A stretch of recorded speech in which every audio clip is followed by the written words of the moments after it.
किसी पुण्य वाले कोई नसीब होती नहीं। अब पुण्य तिथि का जो अर्थ है सारी दुनिया ये जानती है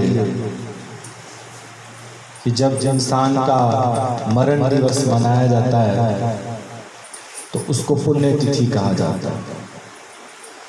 अब तो हर एक ने ये पुण्य तिथि शब्द यूज कर लिया है। मेरे माता जी की पुण्य तिथि, पिताजी की पुण्य तिथि,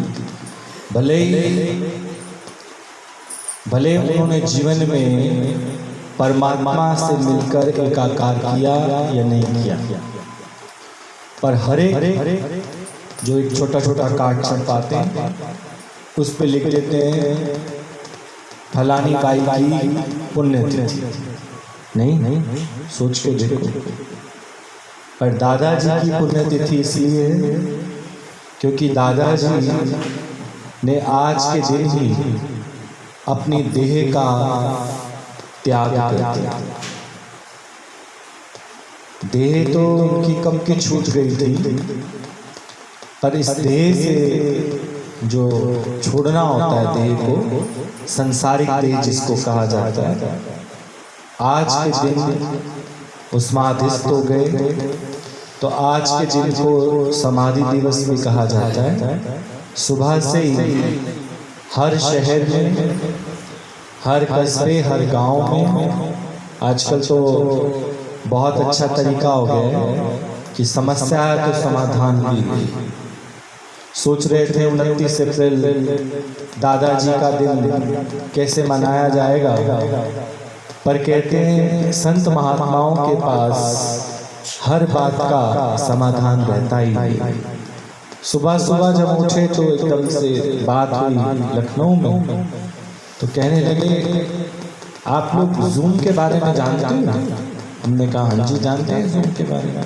तो बोला फटाफट नोट करो और जूम पर आ जाओ जल्दी से। जूम पर आए तो सभी लखनऊ वासी सबके दर्शन होने लगे। आरती दीदी, अचला दीदी, मोना भगवान, सरन आंटी, सभी। और जैसे ऐसा लग रहा था कि रात भर जो मेरे अंदर चला तो वो सुबह कैसे परमात्मा ने पूर्ण कर दिया। तो हम सब इसी पुण्य के भागीदार हैं, जो हम पता नहीं कहाँ से निकल कर आए। इस विशेष परिस्थितियों के अंदर आना आसान बात है। हर एक व्यक्ति तुम्हारे अंदर भय डालता है, मत जाओ मत जाओ मत जाओ। पर कहते हैं ब्रह्म ज्ञानी के दिन की महिमा सुनना ये पुण्य तिथि। आज के दिन तुम पुण्य कमा सकते हो जब तुम ब्रह्म ज्ञानी की महिमा को सुनने के लिए अंदर कोई डर तुमने नहीं रखा, क्योंकि गुरु ने तुमको पहले से ये सारी मेहनत प्रमिला भगवान की। आज मोना दीदी बहुत अच्छे से बता रही थी कि जिस समय दादाजी का ज्ञान प्रमिला भगवान ने सुन लिया था, क्योंकि जाना तो पहले नीना मम्मी ने शुरू किया था, जो गुरुजी की माता जी, अभी वो भी शरीर में नहीं है, तो पहले जाना उन्होंने शुरू किया गया। और जब प्रमिला भगवान की भी लगन लग गई तो प्रमिला भगवान को लगता था कि माँ लखनऊ में दादाजी का आगमन हो, और यहाँ मेहनत तो पहले से ही शुरू हो गई थी। प्रमिला भगवान ने बहुत सारे सत्संग प्रेमियों को सत्य से जोड़ दिया गया, और अंदर में उमंग थी कि आज दादा भगवान कहाँ आ रहे हैं? लखनऊ माँ लखनऊ में आ रहे हैं, जहाँ आजकल गुरुजी का निवास स्थान है। तो सबसे बोला देखना बहुत बड़े गुरु आ रहे हैं, बहुत बड़े गुरु आ रहे हैं, बहुत बड़े गुरु। तो सबको उमंग थी, पर दादाजी ने आते ही वो सत्संग चलाया, ऐसा सत्संग चलाया जिसमें गालियां ही गालियां, गालियां ही गालियां, गालियां ही गालियां। अब प्रमिला भगवान को लगा हम बड़ी मुश्किल से तो एक एक को बोल के आए कि आओ आओ कोई फ्री है तो मेरे दादा की महिमा को सुन लो। आओ ईश्वर की महिमा को सुन लो। आप सोच के देखो कितने साल पुरानी बात है। अगर मुश्किल से 20-25 लोग इकट्ठे किए हों कि कोई तो आओ आत्मा का ज्ञान सुनिए, और वहीं आते ही गालियां बरस पड़े। सोच के देखो। अब गाली तो गुरु नानक देव जी की वाणी में भी आती है, असंख्य चोर हराम खोर चुन चुन मार चित्त हमारे, गालियां तो उसमें भी आती हैं। अब दादाजी कहते ब्रह्म ज्ञानी जो होता है वो निडर होता है। भले ही किसी ने अपना जीव भाव ना मिटाया हो तो बात उसको चुप जाए, लेकिन जो ब्रह्म ज्ञानी है वो जान के इस तरह की वाणी बोलता है। वो देखता है कि साथ रहते जीव भाव कितना किसी का मिटा और कितना नहीं मिटा। तो प्रमिला भगवान ने बहुत सारी बातें बता रखी थी दादा भगवान को कि ये सब रोज के आगे का नियम है। दादा ने कहा अभी छटनी हो जाएगी। जब गालियों वाली वाणी चलाई तो प्रमिला भगवान को सोच रहे कि कल तो इनमें से कोई भी सत्संग सुनने नहीं आएगा, क्योंकि सबको गाली दे दे के जो वाणी सुनाई है, मुझे तो नहीं लगता कल कोई आएगा। जैसे सब चले गए तो प्रमिला भगवान ने दादा भगवान से बोला ये क्या किया, कितने दिनों से हम इन सबको ये प्यार की वाणी, आत्मा की वाणी, आप लोग का संदेश सुना के हमने इन लोगों को इकट्ठा किया। हमें तो नहीं लगता दादाजी इतने बड़े बड़े लोग हैं ये कल आ जाए। दादाजी मुस्कुराए। दादाजी ने बोला जो काबिल होगा, जो इस ज्ञान का जिज्ञासु होगा वो तो यहाँ आ जाएगा, पर जिसको अपनी वाहवाही चाहिए होगी, जो अपना जीव भाव नहीं मिटाना चाहेगा, जिसका तुमसे प्रेम नहीं होगा, उसको गालियां तो नजर आएंगी, तुम्हारा प्रेम नजर नहीं आएगा। पर जिसको तुमसे प्रेम होगा, जो इस राह पर आगे बढ़ना चाहेगा, वो जरूर आएगा। उसके लिए गाली गलोच डांट टपट कुछ मायने नहीं रखता, उसको सिर्फ गुरु का प्रेम ही नजर आता है, इसके अलावा और कुछ भी नजर नहीं आता। वही बात दादाजी के मुख से ये बात निकली। अगले दिन फिर सत्संग शुरू, एक करके उस दिन से भी ज्यादा लोग अगले दिन आ गए।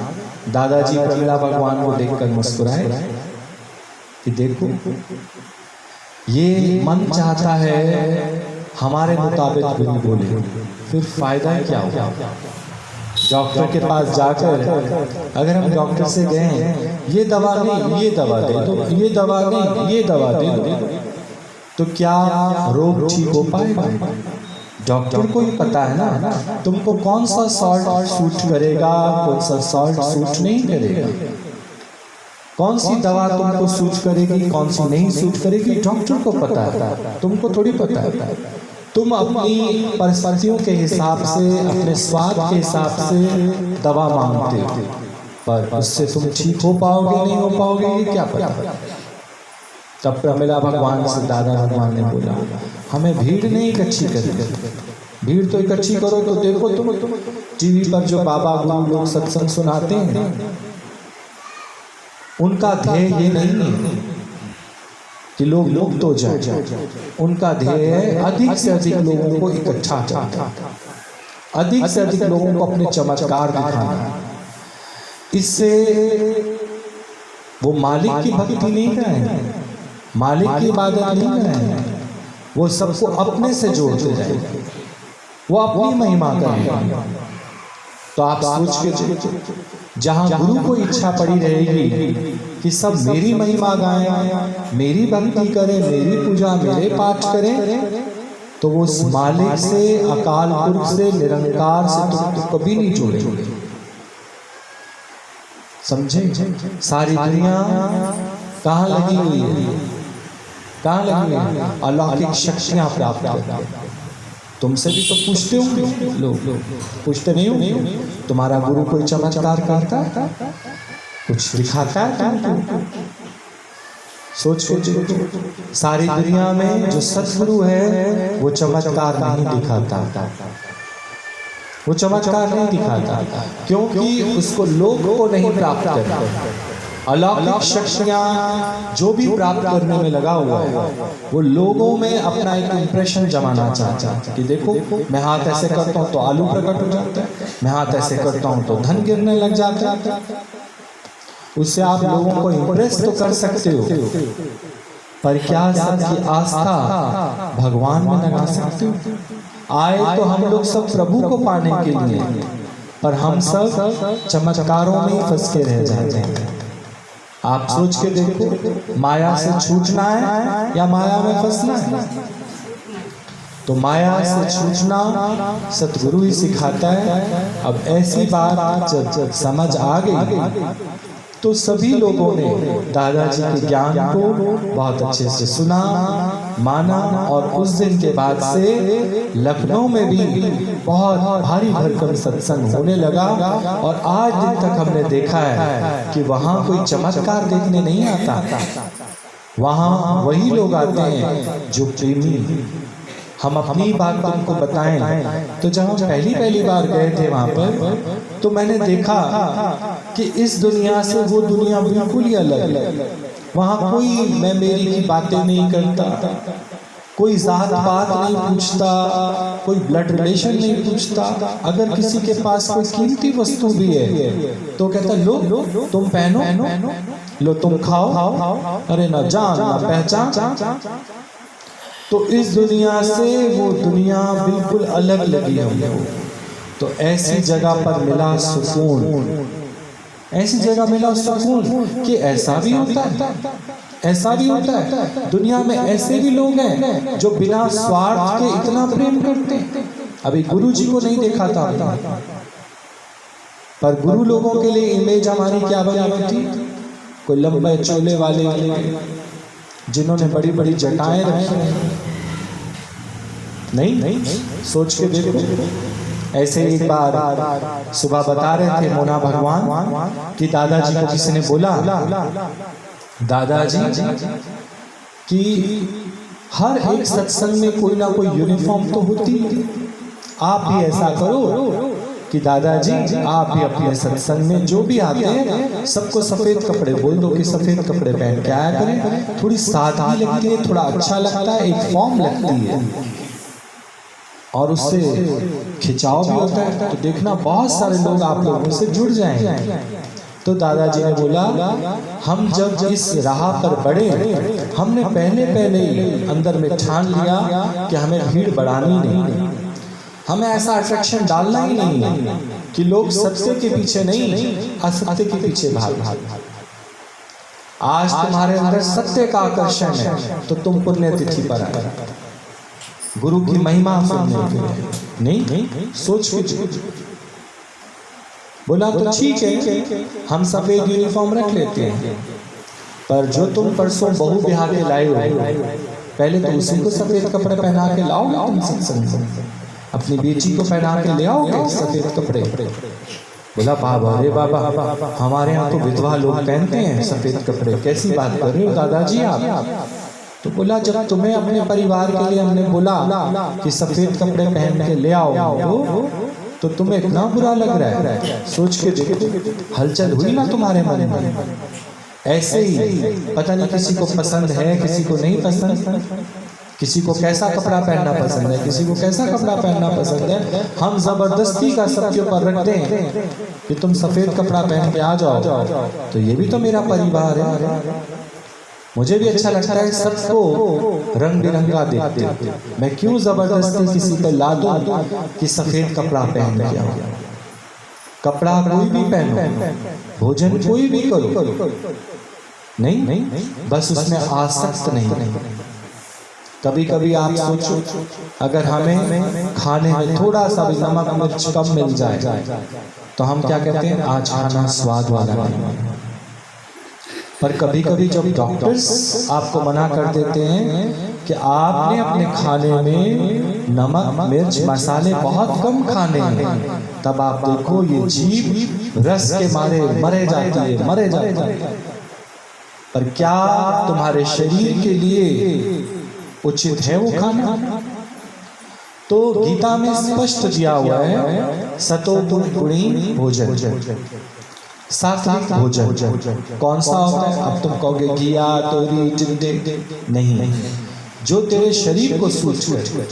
तो किसी ने पूछा अंडा, मीट, बोला हाँ। अगर डॉक्टर ने तुम्हें बताया है तो उसे दवा समझ के अगर तुम खा रहे हो तो वो सात्विक है। जो तेरे शरीर के लिए उचित है, और अगर तुम उसकी आदत बना लेते हो और जीभ के रस के लिए उसको खाते हो तो वो गलत। तो फिर तुम अपने स्वार्थ को पूरा करने के लिए जीव हत्या कर रहे हो। पर अगर तुम्हारे शरीर के लिए अगर वो भोजन सूट करता है तो वो सात्विक भोजन है। ऐसा नहीं है कि जो खीरा टमाटर खाते हैं वो सात्विक भोजन नहीं। जो भोजन तेरे शरीर को सूट करे वही भोजन सात्विक भोजन है। तो बोला अभी तुमको बुरा लगा ना कि सफेद कपड़ों वाली बात, ऐसे ही किसी भी कपड़े में आसक्त नहीं कि अगर कोई तुम्हारा फेवरेट कपड़ा हो और वो फट जाए और तुम दुखी हो, नहीं। जैसे अभी ये कह रहे हैं ना, अपना कपड़ा धुलवाना है। ये कौन से कपड़े धोने बैठ गए? सोच के धुलवाना आज कौन सा है? अपना कपड़ा। तुम उन कपड़ों को धोने बैठ गए। तो देखो हम कभी भी नहीं पूछते, सोच के देखो हमने कभी पूछा आज दिन तक भी क्यों नहीं आई? अभी बैठ के हमको ख्याल आया भाई ये क्यों नहीं आई? चारों ओर देख के हमें लगा कि किसी फिर व्यर्थ के विचार में फंस गए। नहीं, अभी फोन लगाने लग रहे थे, बोला वो आ गया। तो गुरु की आंख ने देखा होगा वहां बैठे, क्या कर रही हो तुम? आज तो अपने कपड़े धुलवाने का दिन है, तुम संसारिक कपड़े धोने बैठ रहे हो। कोरोना इससे नहीं होगा, कोरोना होता है अपने ख्याल से। क्यों कमला जी? उसको क्या था तुम्हारे भाई? ख्याल में दुखी करता। कोई बीमारी नहीं है। डॉक्टर आज मेरे पास मिलके गया, मैंने उससे पूछा भाई आखिर उसको प्रॉब्लम क्या है? कह रहे जी कुछ भी प्रॉब्लम नहीं है उसको, सिर्फ उसको आसपास के लोगों ने, इनके घर वालों ने, इन लोगों ने, खुद ने उसके अंदर में एक बात डाल दी, तेरे को किसी ने कुछ कर दिया। अगर किसी ने कुछ कर दिया है तो फिर उतर कैसे गए? कोई उतारा तो हुआ नहीं था कल उसका, सिर्फ एक विचार चढ़ गया था। वो विचार क्या हो गया? उतर। विचार उतरते ही ये जब आई बाद में घंटे बाद तो कहने लगी भैया जी वो तो आपके जाने के बाद से तब से सो रहा है और अभी तक सो ही रही। क्योंकि विचारों से अब वो क्या हो गया? हल्का हो गया। ये हमारे पर असीम कृपा प्रमिला भगवान ने पता नहीं कब से कर दी कि अगर हमारे विचार हमको दुखी ना करें तो भगवान को भी ताकत नहीं है कि तुम्हें कोई दुखी करे। नहीं, सारा दिन हमारे विचार ही हमको, हाय मुझे कुछ हो गया, हाय मुझे कुछ हो ना जाए, लगता है किसी ने कुछ कर दिया है। अरे एक दिन खाना नहीं खाया, 2 दिन नहीं खाया, या भारीपन है, इसका मतलब ये थोड़ी कि किसी ने कुछ कर दिया। नहीं, आप जाओ डॉक्टर से एक बार चेक कराओ। डॉक्टर भी आपको कह रहा है आपको कुछ नहीं हुई, लेकिन जो हमारे आसपास की सराउंडिंग्स हैं, अगर वो कुछ कह दे हमको, और अगर जीवन में हमारे गुरु नहीं है तो तुम देखना अब तो तुम्हें विचारों के पिटाई से कोई बचा ही नहीं सकता। इसलिए जीवन में सतगुरु का होना बहुत जरूरी है। शत शत नमन है दादा भगवान को, जिन्होंने इस ज्ञान में अपना जीवन देकर गीता भगवान की जीवन बनाई, अनेकों की जीवन बनाई, और हमें तो ऐसा रतन मिला प्रमिला भगवान जैसा कि अगर वो हमें ना मिलता तो सोच के देखो हम सब भी ऐसे ही कहीं ना कहीं दुख के गटर में पड़े रो रहे। नहीं, और अंदर से अनंत शुक्राने निकलते हैं कि ऐसे गुरु के पुण्यतिथि के दिन अगर हम वक्त ना निकाल सके, ना आ सके, तो पुण्य की कमाई कैसे? पुण्यतिथि का मतलब ही है पुण्य की कमाई। और देखो जिन लोगों ने नाम की कमाई करके और हम लोगों की झोली में बना बनाया सकते थे, हमें तो इतनी मेहनत ही नहीं करनी पड़ी जितनी मेहनत नीना मम्मी ने, नीना मम्मी की बात मोना भगवान सुबह बता रहे थे, बीच में डिस्टर्बेंस बहुत थी, तो कुछ बातें मुझे समझ आई, कुछ बातें हमने गुरु जी के मुख से पहले भी सुनी हुई थी, तो वो बात मुझे समझ आई। कोई नया सुनता तो शायद उसको समझ ना आता, पर हमने गुरु जी के मुख से ये सारी महिमा पहले भी सुन रखी थी, पर मोना भगवान के मुख से और भी अच्छा लग रहा था कि कितने अच्छे से मोना भगवान उस बात को बता रहे हैं। तो मोना भगवान बहुत छोटे से, जैसे कल गगन आया था उतनी उम्र के थे, और दादा भगवान ने इसे रिस्ट्रिक्ट कर दिया था कि कोई भी अपने साथ सत्संग में बच्चों को नहीं लेकर आएगा। अब आप देखो, नीना मम्मी का गुरु से इतना प्रेम था कि वो मोना भगवान को घर ही छोड़कर सत्संग चले।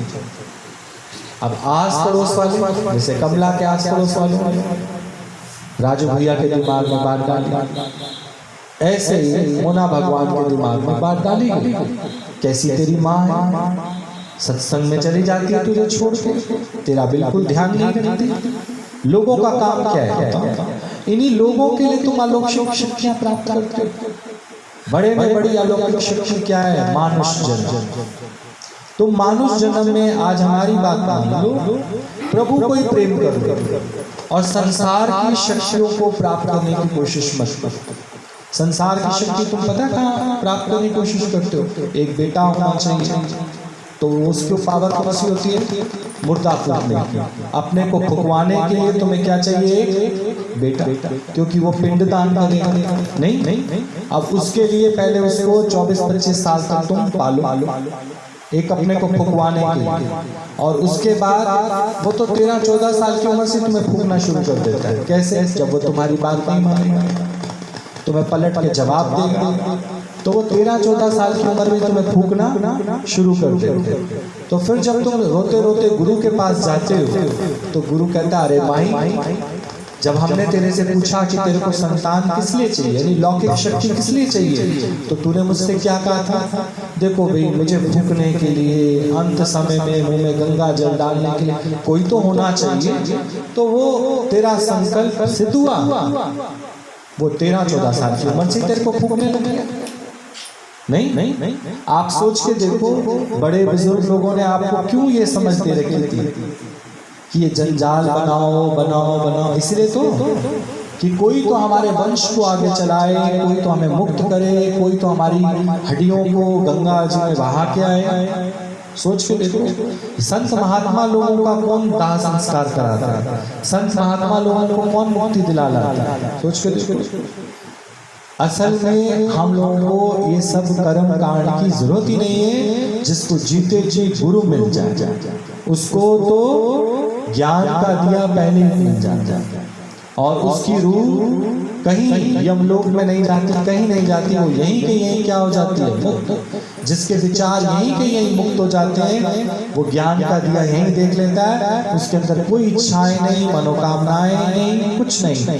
बड़े में बड़ी तपस्या है, कितने ऋषि मुनि सब तपस्या करते हैं, पर आप देखो उनका ध्यान क्या तपस्या में लगता है? उनका ध्यान हमेशा दूसरे का दोष देखने में होता है। नहीं, तपस्या में कहाँ होता है? जरा सा उनको कोई छेड़ दे, उनको कोई कमंडल उठा ले, कोई कुछ कर दे, फटाफट क्या दे देते हैं वो? श्राप। इसका मतलब उनका ध्यान ईश्वर की ओर था ही नहीं। उनका ध्यान कहाँ था? कोई मुझे छेड़ तो नहीं रहा, कोई मेरे बारे में कुछ कह तो नहीं रहा, कोई मेरे से ऐसा तो नहीं कर रहा। ये तपस्या नहीं। पर जो दादा भगवान ने तपस्या की, नीना मम्मी ने तपस्या की, मोना भगवान जो तपस्या कर रहे हैं, प्रमिला भगवान ने जो तपस्या की, इन आंखों ने देखा, तभी हम तुमको ये वाणी सुना रहे हैं। ये सच्ची तपस्या है। ईश्वर के अलावा उनका ध्यान कहीं नहीं था, उनका ध्यान कहीं नहीं था। तो आप सोच के देखो, जब उनकी वाणी में इतनी ताकत है कि उनकी वाणी सुनकर हमारे अंदर स्थिरता आ जाती है, हमारे अंदर प्रभु प्रेम जाग जाता है, तो सोच के देखो ऐसा गुरु, उसमें स्वयं में कितनी ताकत। उनकी तपस्या का सही मतलब ही होता है कि जब मेरा ध्यान कहीं नहीं है, और सिर्फ एक प्रभु परमात्मा से मेरा प्रेम है और कहीं मेरा ध्यान नहीं है, तो समझो यही सच्ची तपस्या। तो आज जब मुना भगवान के मुख से सुन रहे थे तो अंदर में लग भी रहा था कि नैना मम्मी ने कितना गुरु का कहा माना। आज हम गुरु का कहा मान लेते हैं। गुरु का वचन जो हृदय बसा, या गुरु की आज्ञा माने, जो गुरु की आज्ञा मान के चलता है उसकी जीवन कब बदल जाती है पता ही नहीं चलता। आज जो हम सब आप लोगों के सामने हैं, अगर नीना मम्मी उस समय दादा भगवान की बात को ना मानती तो शायद हम भी आपके सामने ये ज्ञान का बखान नहीं कर रहे होते। एक नीना मम्मी ने अपना जीवन दिया और गुरु के वचन को माना, मुना भगवान को वहां छोड़ा। बड़ी दुनिया क्या कहती है? कहती है दुनिया कुछ भी कहे, दुनिया कुछ भी कहे, इस जीवन पे तेरा अधिकार रहे, सत्कार रहे। ओ मेरे सतगुरु, सतगुरु, ओ मेरे सतगुरु, इस जीवन में जब तक ये श्वासें रहे, तेरी महिमा का गुणगान गाते रहे, हाँ गाते रहे। दादा ओ प्यारे दादा, दादा ओ प्यारे दादा, दादा ओ प्यारे दादा, दादा ओ मीठे दादा। तो नीना मम्मी ने सबका सामना किया पर गुरु की आज्ञा को कभी नहीं काटा। और एक दिन ऐसे ही पड़ोसी ने मुना भगवान से बोला, चल आज हम बीच सत्संग में तेरी माँ को बताएंगे कैसे बच्चे को छोड़ के चली जाती है। बच्चे को क्या समझ आती, चल पड़ी। लेकिन सत्संग की एक मर्यादा होती है। सत्संग के द्वार तक तो वो पहुंच गए और अंदर जाके हंगामा करने की किसी को भी हिम्मत नहीं थी। उन्होंने दरवाजे पे छोड़ दिया। वहीं से जब उन्होंने देखा नीना मम्मी है तो नीना मम्मी बाहर आई। नीना मम्मी ने बोला तुम कैसे आ गई? बोला मैं भी अंदर जाऊं। बोला नहीं तुम अंदर नहीं जाओगे, मेरे गुरु की आज्ञा नहीं है और तुम यहीं रुको। पहले मैं गुरु से पूछ के आऊंगी, अगर वो कहते ले आओ तो ठीक, नहीं तो। और गुरु ने कभी भी किसी के मान को, किसी की लाज को खराब नहीं होने दिया। इत्तेफाक से जब नीना मम्मी अंदर गई तो पीछे से दादा भगवान कहीं बाहर से आ रहे। उन्होंने मुना भगवान को जब बाहर देखा, छोटे से बच्चे को, उन्होंने बोला बाहर क्यों खड़ी हो? दादा ने ही बोला है बच्चों को अंदर नहीं लेकर आना। अब दादा अंदर से समझते हैं ना कि ये किसी भक्त का ही बच्चा है, कि भक्त ने गुरु की आज्ञा को मानने के लिए बच्चे को कहाँ खड़ा किया है? वो अंदर ले गए। क्या खाओ, तुम्हें क्या पसंद है? अंदर ले गए। तो लक्ष्मी भगवान को बुलाया, गीता भगवान का नाम चंद्रा है।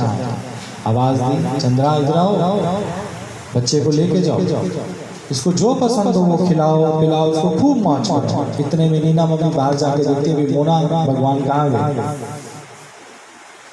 तब उन्होंने खूब ढूंढा, लेकिन मुना भगवान तो पहले ही भगवान मौज करा रहे। तुम सोच के देखो, तुम जो अपने घर वालों की इसकी उसकी चिंता करते हो, तुम एक बार समर्पण भाव से रहो, फिर देखो तुम्हारे घर वालों को भी मौज कराता है, गुरु नहीं कराता। तुमसे ज्यादा स्नेह प्रेम गुरु करता, पर गुरु में आसक्त ना होता है न तुम्हें होने देता है। एकदम दादा भगवान बोले, अरे नीना चिंता नहीं करो। मुना भगवान को हमने अंदर भेज दिया। हैरान कि जहाँ सत्संग में एक नियम है, बच्चों को अंदर नहीं आने दिया जाता, वहाँ आप देखो कैसे भगवान प्रबल प्रेम के खातिर अपने नियम बदल देते हैं। नहीं, भगवान कैसे अपने नियम बदल देते हैं, पर अगर भगवान को समझने लगे तो समझ के देखना कि वो भगवान से मिलके जहाँ एक हो जाएगा तो उसको अलौकिक शक्तियाँ प्राप्त करने की जरूरत ही नहीं है, क्योंकि उसको अपना नाम थोड़ी कराना है। जिस दिन तुमको चाहत होगी मेरी अपनी पर्सनल लाइफ में मुझे अपना नाम कराना है, कोई मुझे समझे, जाने, मान दे, प्रशंसा करे, तब तुम समझना तुम किन शक्तियों को पाने के लिए निकल जाओगे, अलौकिक शक्तियाँ। पर कहते हैं जिसके जीवन में गुरु का ही साथ है, गुरु से ज्यादा अलौकिक कुछ नहीं होता। तो दादा भगवान को पाकर आज आप देखो लखनऊ क्या सारे शहर क्या हो गए, फलीभूत हो गए, और हर जगह इस समय दादा की महिमा सुनाई जा रही है, क्योंकि आज उनकी पुण्यतिथि है और पुण्य कमाने का आज दिन है। सुबह से ही ये सारा चल रहा है, तो सुबह से ही हमारे अंदर चल रहा था कि हम कितने भाग्यशाली हैं कि हमको दादा की बगिया में स्थान मिला, कि हमें कहीं इधर उधर भटकना भी नहीं पड़ा, और बड़े ही सरल तरीके से कैसे गुरु ने प्यार प्यार में ये ज्ञान अंदर डाल दिया, और कब हम गुरु के बन गए पता ही नहीं चला। आज कुछ छोड़ना थोड़ी है, कुछ छोड़ना ही नहीं, सब धीरे धीरे अपने आप छूटता जा रहा है, और मन कहीं आसक्ति नहीं है, कहीं जाता ही नहीं है। सब अच्छा लगता है, सब ठीक लगता है, कहीं कुछ गलत नहीं लगता। यही तपस्या है और यही ईश्वर का प्रेम। ठीक ऐसे दादा को हम सबका कोटि कोटि प्रणाम, शत शत नमन। सभी गुरुजनों को जो लखनऊ में बैठे हैं सबको हम सबका शत शत नमन। कैसे सब अपना अपना जीवन इस राह पर दे के बैठे हैं। चल हमारे लिए भी वो ऐसा संकल्प करें कि हम सबका भी जीवन इसी राह पर चले, अंदर में कोई इच्छा ना रहे, कोई हमें संसार को नहीं दिखाना, ना संसार को पाना है, केवल ईश्वर को, और कुछ नहीं रहेगा। ठीक क्या बोलते हो?